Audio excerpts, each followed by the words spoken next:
Hello and welcome to another episode of Chatting with the Cardinals. I'm your host, Cooper Welch, and joining me as always is my co-host, John Washington. Today we've got a special treat for you. We have the Lamar University head softball coach, Amy Hooks, joining us on Zoom today. Thanks for joining us, Amy, and we always appreciate you taking time out of your very busy schedule. Thanks for having me. All right, so as always, we're just going to sit down and talk with Coach Hooks about how she's handling this time, some of the fun stuff and some of the challenges that comes from being stuck at home. So as again, you can see we're stuck in the home studios, and let's just jump right into this interview.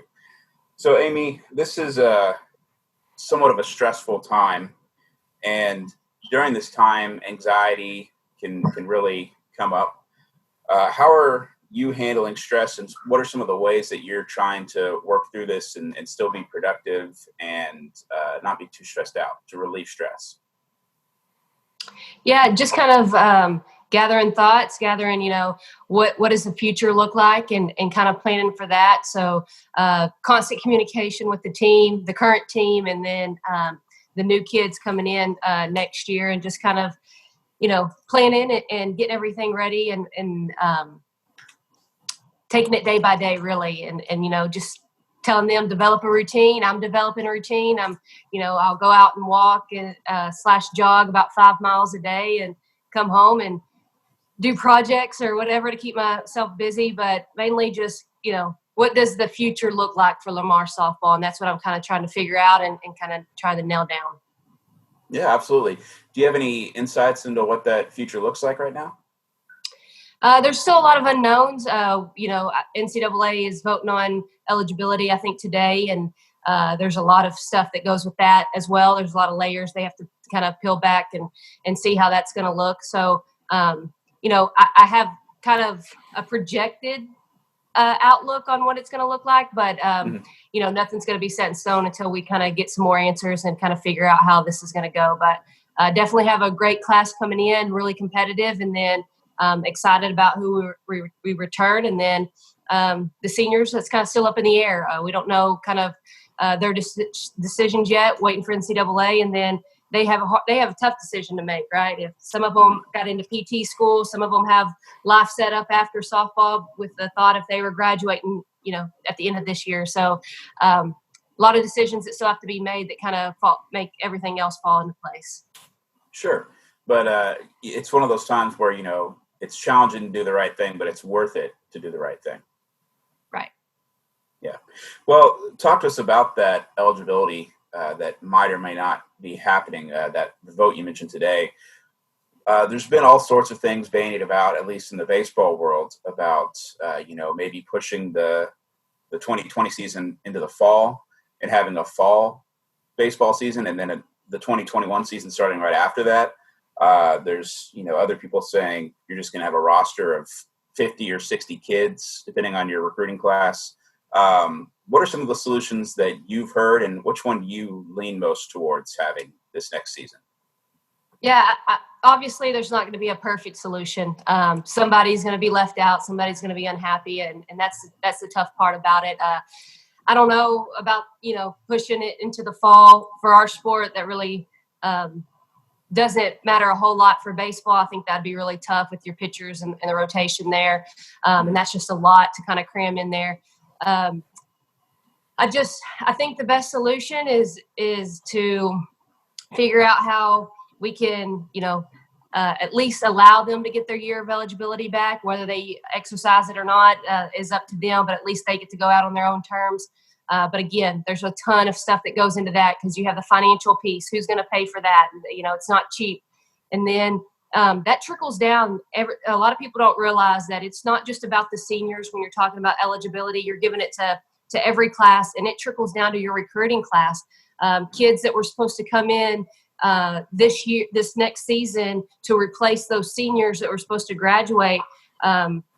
Are they going to get that opportunity to play? Because if you bring your seniors back, now you push them a year back. And then the 21 class after that gets pushed back. And it just kind of trickles down. So, whatever decision is made, I think that college athletics will forever be changed. I mean, it will never go back to the way it was. And It's just going to look a little bit different every year for every school. Coach, how are you keeping in contact with your recruits? I mean, I know you were kind of talking about recruits, but just like how have you been keeping in contact with everything going on and kind of just checking up on them?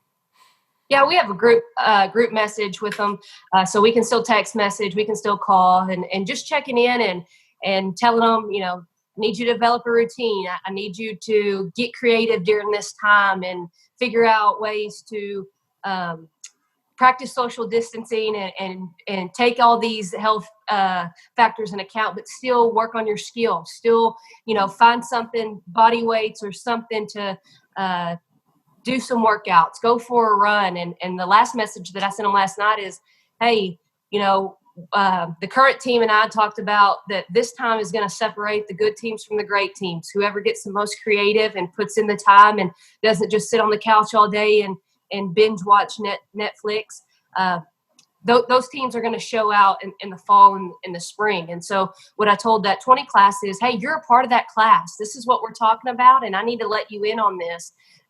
We want to go full steam ahead and get creative with this and figure out how do we have a tee that we can set up? I know one of our kids at home, she has a portable net and tee, and she's still been taking cuts. And I see some of our kids working out with, their siblings or their parents. They've joined, told them, hey, come join us in my workout. So I have a workout partner, and they're just getting creative and finding, things to keep it fun and entertaining and trying to get through these trying times. Yeah, I've seen that there's all sorts of ways that coaches are maintaining connections with their current class, the team that started this 2020 season, such as Darcy is sending out all sorts of workouts to the staff, to the student athletes. I've got it. Haven't tried it too much yet personally, but I'm sure that's helpful as well to maintain the standards of a good team. What are some of the other ways you're providing accountability in like the classroom and with workouts and everything else for your current team? Well, funny you should ask that. So right now, as we're speaking, we have kids in study hall. So we do like a virtual classroom, and they're on a Zoom meeting right now. And we opened it up. We have certain kids that are in study hall, and then we opened it up to the entire team. Do you need that accountability to get into this meeting? And we do it every day, Monday through Thursday from 10 to noon. So 2 hours a day, 4 times a week. And it's not just kids that were in study hall during the season. We have some 4.0 honor students that are joining our study hall just to have some accountability. Now they're seeing their teammates. Their teammates are kind of holding them accountable. They have 2 hours that they can dedicate to open up a book or, jump online and do some assignments. I know one of our honors kids was in it last week, and I said, hey, how productive was that for you? She said, I did all my microbiology for the week in that 2 hours. And so she's like, it was perfect, to have that accountability and to see my teammates in there. And you just want to make sure that, hey, there is a future after this, and we've got to be ready, and that's in academics and that's in physical shape and in softball shape. So they're getting the bigger picture in all of this, is that we are going to get back to normal and we're going to get back to our routine. But what do we do during this time to maybe put us ahead of the game once that time comes? Sure. Well, you talk about routine. What are some of the things you miss the most from the routine of a season? I mean, your season was cut short. Obviously, you missed the game, but what are some of the things that you didn't really expect to miss that you do? Well, I would say field work. That's something that I would say every time I was doing the field. God, I don't want to, do the field, or I can't wait till this field's done, or whatever. And now I'm like, God, what would I give to, get the spray paint can out and paint the lines and cut the grass, drag the field. So that was one that really, really surprised me. And then just kind of, walking into the office and seeing the girls every day. That's something that I think you take for granted. That's a part of the day, and you don't really think about how much that means to you till it's taken away. And just interacting with them and seeing their smiles and hearing them get pumped up in the locker room, even if it's just a practice day with the music turned up and them laughing and giggling and getting ready to, tackle the day. Those things you start thinking about a lot more when those are taken away. Absolutely. Well, let's take a little bit more of a lighthearted twist here. obviously everybody's stocked up on stuff to get through this, however many weeks we're going to be stuck at home now. But everybody's got that guilty pleasure that they have stocked up in the fridge. Mine was Bluebell ice cream. What's the one thing that you just have to have at home to get through this time? You can ask anybody on my team or my staff, and they're going to tell you Dr. Pepper. If I don't have my Dr. Pepper, they know. Sometimes they kind of ask me before the day starts, "Hey, Coach, you had a Dr. Pepper today?" And that kind of gauges how practice is going to go. So that's a no-doubter for me. All right. And what are some of the things you're doing to keep entertained when you're not hosting study halls or workouts or anything like that? I love playing cornhole, so which is kind of hard because you need. I mean, that's 27 feet away, so that works in the social distancing, but you need somebody to come over to do that. So sure. I'm just kind of walking the neighborhood. I'll talk to some of the neighbors that are doing stuff in their yard, and again, just kind of foreseeing what's going to become in the future and trying to get ahead of the game there. I watched some TV. I watched a lot of reruns. I watched the Texas OU 2008 football game yesterday. So just trying to do things to keep me busy. A lot of podcasts, listening to people and how they're getting through that. I always tell our kids that you need to continue to be, a learner of the game and just of life in itself. And so just been listening to a lot of people and taking bits and pieces to put in my toolbox to kind of, help shape me and build me. If you could recommend one podcast to Cardinal fans, what would it be? I was watching the Michael Burt, Coach Burt podcast. Our AD Marco Bourne sent it in a text message, and he has a lot of energy when he talks and a lot of enthusiasm. And he kind of touches on business and how your business can do during this time. But I kind of take the business side out of it and think about team. And he'll kind of parallel it with team because he was a coach a couple years ago. So, but I think you can learn a lot. I mean, I know he's talking about your business thing, but what can you do that? How can you take those characteristics and put it towards your coaching or your team? And so I kind of changed the genre there, but I like the energy. So he doesn't lose you. It might be a 30-minute podcast, but he's full of energy and he's really passionate about what he's talking about. So it keeps you, intrigued and in it the entire time. Coach, absolutely.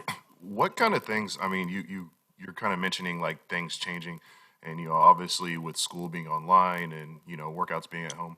What kind of things do you think are going to permanently change, like in the long run? They're talking about how people may work from home more often. Like, so what kind of things do you think on the athletic side could permanently change with you and your team? I think that the summer workouts and the winter workouts will forever be changed. Those were something that you kind of handed them in a paper packet and said, I trust you in your integrity and have some accountability and go home and do this. So I think that you're going to see a lot more interaction with coaches and players over those long breaks, especially when you go home for Christmas and it's 5 or 6 weeks. It's really way too long to be away from each other. But some of those innovative ideas that have come out of this of having to hold somebody accountable that you can't even see, or some of the sports have international players that have gone home during this time. How are they holding each other accountable and using integrity to keep up with their skills? So I think that you're just going to see a lot more of that. We are fortunate in softball that we have blast sensors, so we can kind of track how many swings our kids are taking. It calculates that and gives us a lot of data there. So the accountability piece, where it was just kind of patting them on the back saying, I trust you, go work out.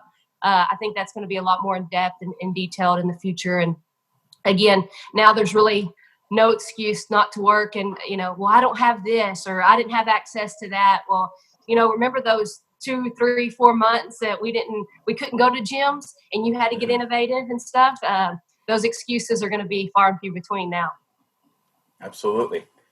Well, the last question we have for you today is, you were here this last year through Imelda, and, you're a native of this kind of area, and you've seen hurricanes come through, you've seen all sorts of things, and now COVID-19 has this national impact. Talk about the resiliency of Lamar University as a whole, Southeast Texas and specifically your team and how they're going to bounce back when sports come back in August?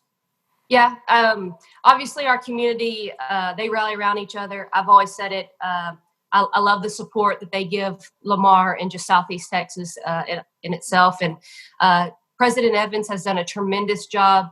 I think that he's made all the right decisions, all the right calls. I know that's got to be tough, but he has over 15,000 lives of student lives and then his staff lives that he had to take into consideration when making decisions. So I think he's done a tremendous job, and he communicates with us very frequently and the students very frequently. And then, it trickles down to our AD, Marco Bourne, who has just taken us under his wing, not only, giving us information and making sure our teams are safe and that we're safe, but, checking in mentally. How are you doing mentally? And I think that means a lot from your leader, and just that sense of feeling that you have a community and you have resources to reach out to if you need them.